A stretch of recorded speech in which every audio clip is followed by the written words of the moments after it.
Hi, I'm cosine.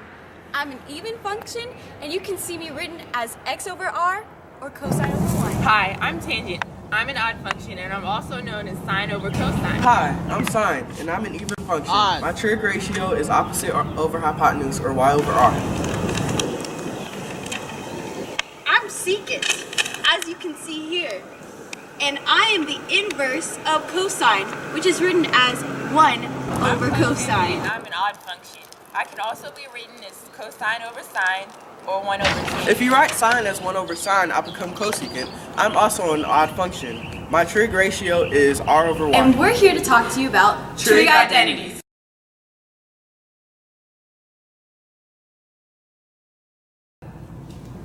What can you tell me about social? Name characteristics of a trig identity.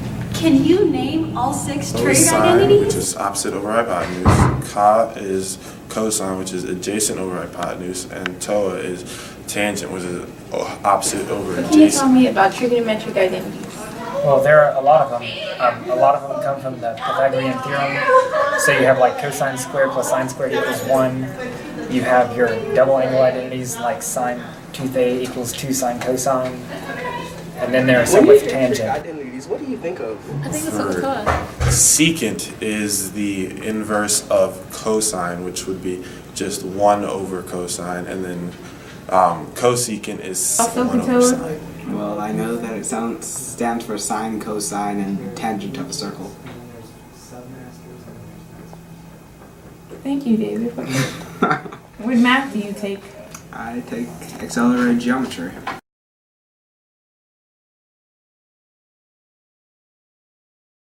The first identity is the reciprocal identity.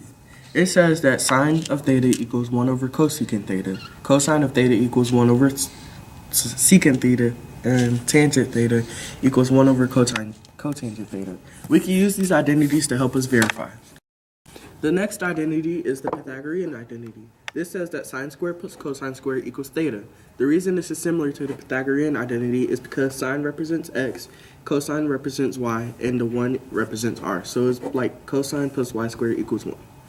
And here are the other two formulas. 1 plus tangent squared equals secant squared theta. 1 plus cotangent squared theta equals cosecant squared theta. We also use these identities to verify. Next, we have the cofunction identity. This says that sine of 90 minus theta equals cosine theta, and cosine of 90 minus theta equals sine theta. And here are the other formulas for this identity. We also use this identity to verify equations. Here we have the sum and difference formulas, which is another trigonometric identity. The sine sum and difference formula is sine of a plus b equals sine a cosine b plus cosine a sine b. Notice how since you're finding the sum of the angles, you're going to also put the sum in the formula. And for the cosine, it is cosine a plus b equals cosine a times cosine b minus sine a sine b. Notice here where you multiply the cosine of both angles by each other, not sine then cosine. And if it's plus, it's minus. So if it's minus, it's plus. And the tangent sum and difference formula is tangent a plus b equals tangent a plus tangent b over 1 minus tangent a tangent b. These are even and odd identities. Each trigonometric function is either even or odd. The only even functions are cosine and secant. All the other functions are odd. This is the quotient identity. We have tan equals sine over cosine and cotangent equals cosine over sine. This can be used for substitutions during verification so that you can solve the problem.